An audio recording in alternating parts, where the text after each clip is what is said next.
everyone, welcome to Matt the Drone Railways and welcome to this video. This is something a little bit different as I'm going to go through this Sentinel booklet for you. Now, I was actually given this by the owner of 4 of our Sentinels at the East Somerset Railway, so I could have a read, and I was able to keep it. So as you may know, I'm a little bit of a Sentinel enthusiast. They are my favourite diesels, and if you haven't actually noticed, my profile picture is of one of these diesels, the one I've driven, which is number DH16 at the East Somerset Railway, that worked for the Manchester Ship Canal. So anyway, I'm going to get into this booklet. So we'll start off with what's on the front. Rolls-Royce Sentinel, diesel hydraulic industrial shunting locomotives powered by Rolls-Royce engines.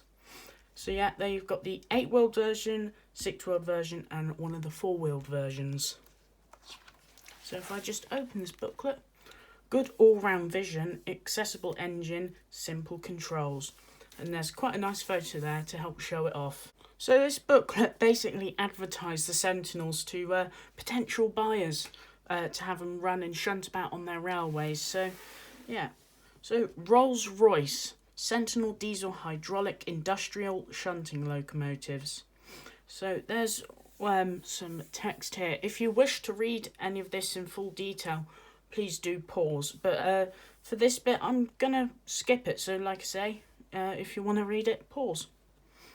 So we'll go on to the first page. And there's a nice photo here of a row of Sentinels being made. So yeah, that's quite a good photo, that. And then it talks about the frame, a high accident rate of industrial shunting, and basically how they made the frame so it's stronger and everything. And then talks about the engines, your 6 and 8 cylinder engines, which there'll be more detail on this further on in the video.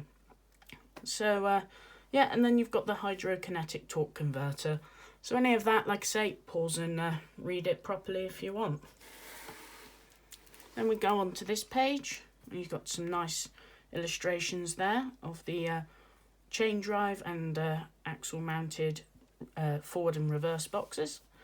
And you've got the running gear for the 040 34-ton type, and your final drive, and the running gear on the 040 40-ton, 080 74-ton, and your 060 48-ton variants. And we go to the next page. This one's a little bit more brief. It tells you about the wheels, and for the 040, 060 and 080s, so all the different versions are incorporated. Your brake gear, your cab, with this wonderful photo, I must say, of a typical Sentinel cab. Then you've got about the heater, and I'm going to read this out for you. The cab is fitted with a heater with circulating fan. The heat is taken from the engine coolant through to the heat exchanger. The system can also be used to circulate cool air in the summer. So that's quite cool. Then you've got the engine power control, hand controlled, and your sanding gear. So yeah. Then we go on to one of the excellent features that the Sentinels have, and that's a really good access point for the engine, so you can maintain these quite well.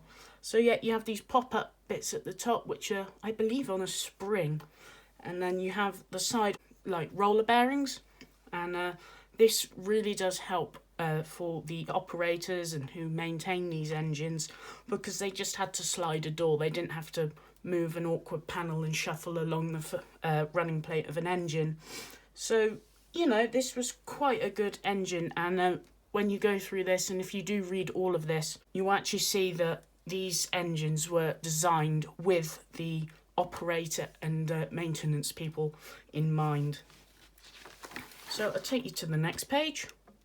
So buffering, draw gear, electrical equipment, fuel tank.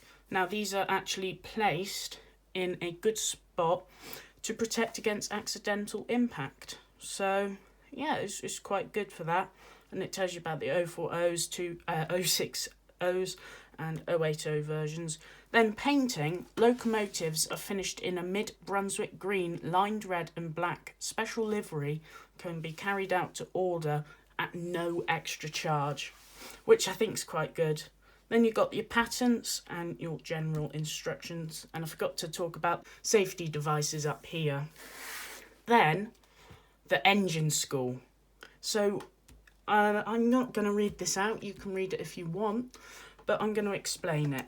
So, basically, there was actually a school for these Sentinels that people who were going to be driving these every day for their paid job actually was able to go to this little course for a week. And what's really good about this is they actually provided you printouts instead of you writing down notes. This helped boost concentration. Then we go on to the different types. Now, this you may find very interesting. So we've got the 255 horsepower chain-driven 040. So it can tell you the weight, and the top speed of these is 17 miles an hour. And it's got the 6-cylinder version of Rolls-Royce engine. And then there's some more drawings and numbers for you. Then we go and turn the page. Then we're on to the 325 horsepower 040 40-ton version. And that one could go 21.2 miles an hour if you were interested in speed. And yeah, this is the one with the rods on the side. Yeah, these are quite nice, and they have the 8-cylinder engine, hence why they have more horsepower. And then there's the numbers for that one with some drawings. Then, as I magically turned the page, we have the 325 horsepower 060 version that weighs 48 tons with the rods. The middle axle is actually driven, and then by the rods the other wheels are driven. This one will go 17.6 miles an hour, so only 0.6 miles of an hour faster than the 040 chain-driven version. And this also has the 8-cylinder engine.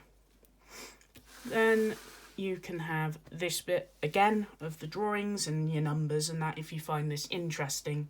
Finally, you have the 650 horsepower 080 version. Now, I believe there's only one of these left in preservation, and that one is in bits at the Avon Valley Railway, sat in the siding.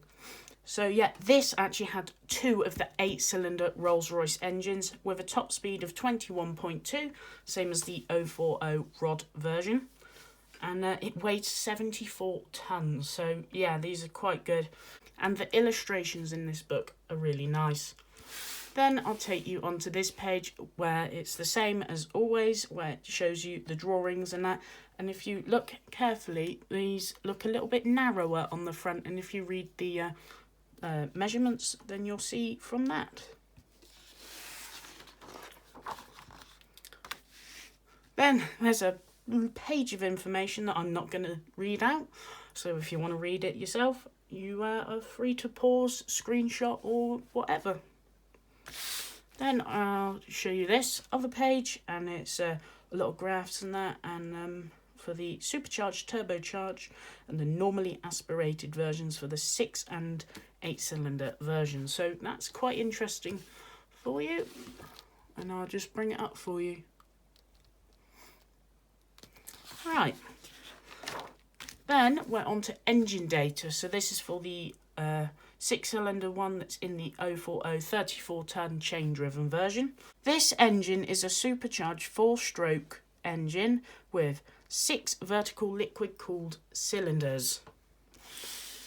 And then there's the other engine, the 8-cylinder version that you can all read for the 040 40-ton, 060 48-ton, and 080 74-ton. And then there's also these nice illustrations. Finally, we're on to this last page, the Rolls-Royce Servicing Engine Exchange Scheme. Factory reconditioned engines guaranteed for 6 months.